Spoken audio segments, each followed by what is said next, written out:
my beloved Boss Mike Cervera.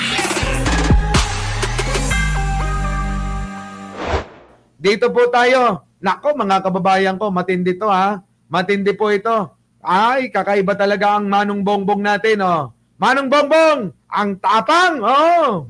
Ngayong gabi, tuloy-tuloy ang mga pagtitipon para sa ASEAN Summit sa Malaysia. At kanina, tinuligsa ni Pangulong Bongbong Marcos ang tangkang pagtatayo ng China ng nature reserve sa Bajo de Masinloc. Eh, kita nyo naman, ha? Nagkaroon ng ASEAN Summit, mga kababayan. Diyan po sa Malaysia. Oh. Anong ginawa ni Manong Bongbong? Tumiklop ba? Eh kung si Digong yun, sasabihin nun, wag na kayong magpakahirap na kunin niyang aming mga isla.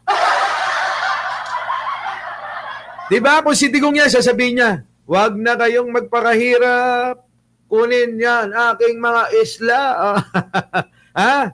Kung gusto nyo, gawin nyo na kaming probinsya. Diba? Kung gusto nyo, gawin nyo na kaming Philippines, province of China. Di wala na problema, wala nang away, wala nang wala na tayong pag-uusapan pa. Ganon si Digong. Yung itlog ni Digong, nilalamon nun, nilulunok nun eh. Kapag kaangkarap, mga inchik eh, no? Bang klase si Digong? Si Digong, di ba? Pagkaharap, inchik, nilulunok yung itlog nun. Kita nyo? Parang si Pulong, mga kababayan. Habang nilulunok nung itlog ni Pulong, dinidilaan niya, pati puwet niya. Saan kayo nakakita ng ganyan, mga kababayan ko? Maging si Sarah. Grabe, no? Pero si Pangulong Bongbong Marcos, grabe, matindi to. Matindi, palaban. Ganito katapang si Manong Bongbong. At mula sa Kuala Lumpur, saksilat si Mariz Umali. Mariz? Pia, sa mga sandaling ito ay nasa gala dinner na ang mga ASEAN leaders, kabilang na si Pangulong Bongbong Marcos at kasama niya roon ang kanyang may bahay na si First Lady Liza Araneta Marcos. Ang dinner ay hinost ng ASEAN Chairman at Malaysian Prime Minister na si Anwar bin Ibrahim. At si Ibrahim, mga kababayan, yan pala yung Prime Minister ng ng Malaysia, no? Marami ho yan eh. May bahay. Bago nito ay dumalo pa si Pangulong Bongbong Marcos sa bilateral meeting kasama ang Vietnam na sinundan naman ng pagdalo niya sa 15th ASEAN United Nations Summit. At sa pagharap sabay-sabay pala yan, mga kababayan, Sabay-sabay, nga ni Pangulong Bongbong Marcos sa iba't ibang mga pagpupulong dito sa ASEAN, Association of Southeast Asian Nations, ay ipinahayag niya sa mga world leader. Ayan, pinahayag po daw ni Pangulong Bongbong Marcos, proud tayo dyan, dapat. Yung pong mga kababayan, yung kanyang nais na hindi kailanman isusuko at kinukundin ako. Yang China. Sabing ganun. Ang mariing pagputol ng Pilipinas sa balak o binabalak ng ibang bansa para sa Bajo de Masinloc. Putik na yan, mga kababayan. Ito yung presidenteng may itlog. Di ba, no? May itlog, mga kababayan. At tapang talaga eh. Ganito. Kita nyo, mga kababayan ko, sabi nyo, weak leader. Yan ba ang weak leader? Kita nyo naman ang bunganga, boses, grabe, matindi. Diba?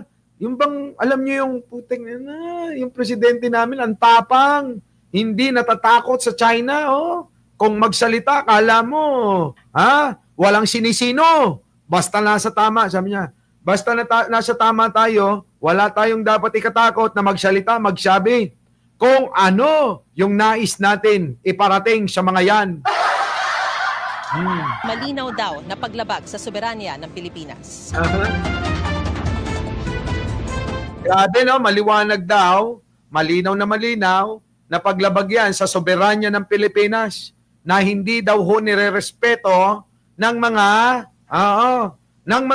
chekwa. Sa unang unang 2 araw ng ASEAN Summit sa Kuala Lumpur, Malaysia, 2 beses nabanggit ni Pangulong Bongbong Marcos ang tungkol sa tangkang pagtatayo ng nature reserve sa Bajo de Masinloc sa West Philippine Sea. Una, noong ASEAN-US Summit, kung saan kasama si US President Donald Trump. Gate ng Pangulo, ang tangkang pagtatayo ng nature reserve ay paglabag sa soberanya ng Pilipinas. Paglabag din daw ito sa traditional fishing rights ng mga Pilipino na ginagarantisa ng international law, kabilang ang United Nations Convention on the Law of the Sea o UNCLOS at 2016 Arbitral Award. Ang ikalawa ay sa East Asia Summit, kung saan naroon naman si Chinese Premier Li Qiang. Tinukoy ng Pangulo. Ano kayang pakiramdam nila mga kababayan? Ano? Dapat gano'n, Mr. Balls. Oh! Si Manong Bongbong, dala-dala talaga yung kanyang yag balls. Tapang eh. Tandaan nyo ba nung umaten ng ASEAN Summit si Digong naman? Walang pumapansin mga kababayan, no? Gumaganon-ganon lang.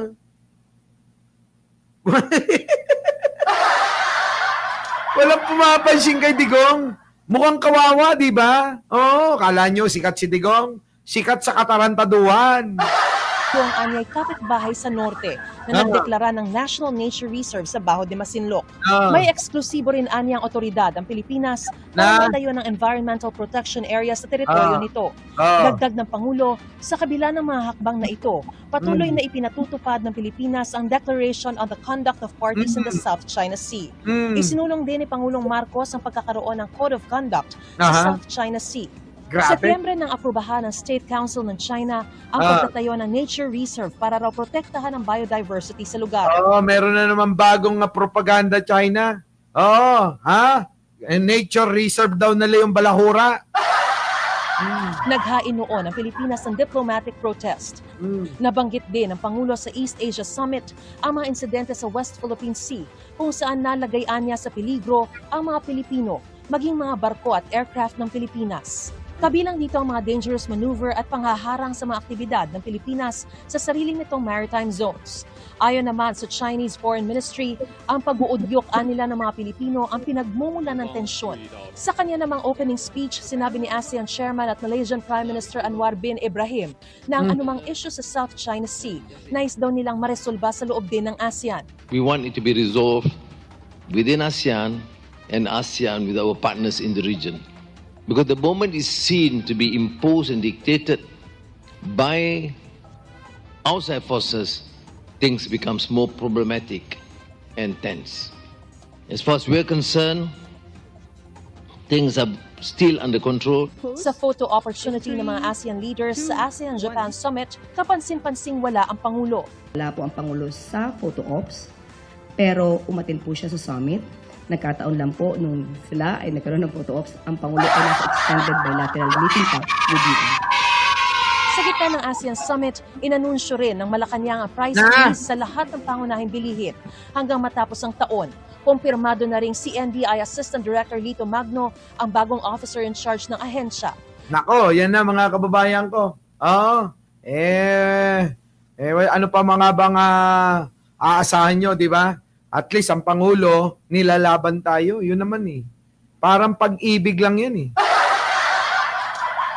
Di ba? Parang pag-ibig lang yan pagka nakikita mo na pinaglalaban ka.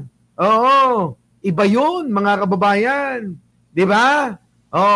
Siguro, mga kababayan, yung mga DDS, gusto ituring silang mga kop-kop. Gusto nila yung ganun, mga kababayan, na kapag naisipang beng-bangin, doon lang, Pero si Pangulong Bongbong Marcos, mga kababayan, mahal tayo. Pinaglalaban tayo. Ayaw niya na tayo, mga kababayan, binabastos. Ayaw niya, mga kababayan, na tayo ay naagrabyado. Pinoprotektahan niya tayo. Parang syota, Di ba? Kaylish. Hindi, Kaylish ba yan? Hindi, Kish. Diba? Sino ang pipiliin nyo? Kayong mga babae, sino pipiliin nyo? Hambing natin sa isang jowa, na kung kailan lang maisipan na bengbangin kayo, tsaka lang magpaparamdam sa inyo. Kaysa naman sa isang jowa, mga kababayan, na halos mayat maya nandiyan para sa inyo. Di ba? Iba yun. Ganon ang pagmamahal ni Manong Bongbong. Sa sobrang pagmamahal niya sa atin, ibang klase. Oo, bantay sarado tayo. Dulo ng ating hintuturo. Hindi niya padadapuan na masaktan. Isa pa, Boss Mike.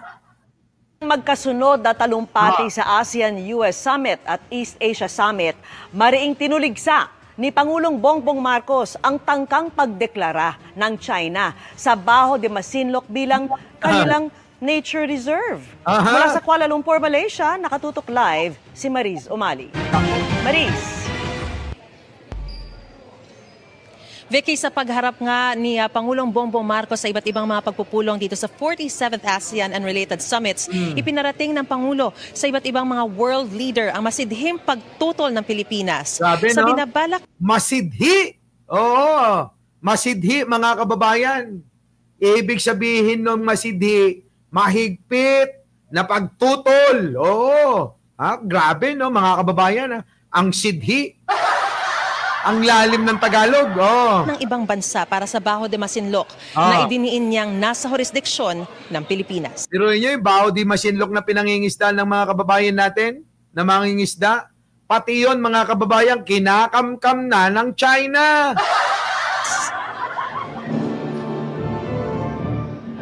Sa harap ng world leaders kabilang si US President Donald Trump, mariing tinuligsa ni Pangulong Bongbong Marcos ang pagtatangka na ideklarang Baho de Masinloc o Scarborough Shoal bilang nature reserve.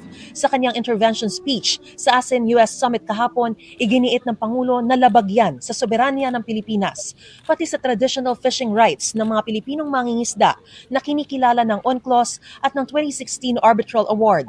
Matatandaang nung isang buwan, inaprubahan ng State Council ng China ang pagbuo ng tinatawag nitong Huangyan Island National Nature Reserve sa Baho de Masinloc. Ang pagkondena sa planong yan inulit muli ng Pangulo sa kanyang intervention speech sa 20th East Asia Summit kanina. Grabe, no? Talagang paulit-ulit si Manong pinagdidiktikan talagang pinag-aanuhan niya, mga kababayan, pinaglalaban niya. Saan kayo? Saan kayo, mga kababayan, na presidente pa, di ba? Sino pipiliin nyo? Di ba? Wala na, Laila Collins, patapos na ako. Kung kailan patapos na ako, tsaka kadarating. Basta, mahal tayo ni Pangulo. Yun lang yan, madaling salita. Malayo talaga kung iambing natin kay Digong. No? Malayong malayo eh. Iba yung mga style ni Manong Bongbong. Yung bang, mga kababayan, kailangan ipaglaban mo yung pinagbuwisan ng dugo at buhay ng ating mga bayani na tulad nila Andres Bonifacio. Ganun eh. Huwag natin sayangin, mga kababayan, yung pakikipaglaban nila, yung pagbuwis ng buhay nila, di ba? Para lang ho sa ating kalayaan. Sabi nga nila, mga kababayan, wag daw tayong pasisiil. Wag tayong pasasakop. Ganon. Di ba? Yun ang matindi dun eh. Dahil sabi pa nga dun sa kanta natin, ang mamatay ng dahil sa'yo. Ganon si Manong Bongbong eh. Kay Digong. Ano kay Digong? Ang yumaman ng dahil sa'yo. Kulang, Boss Mike. Ang yumaman ng pamilya ko. Diba? Ganon yung kanta ni Digong. Sila, mga kababayan, magpapayaman lang. Pero kay Pangulong Bongbong, mamamatay siya ng dahil sa ating bayan. Time!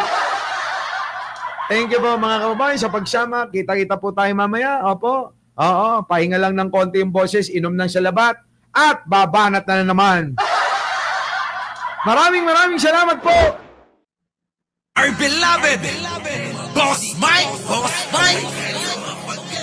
Cervera.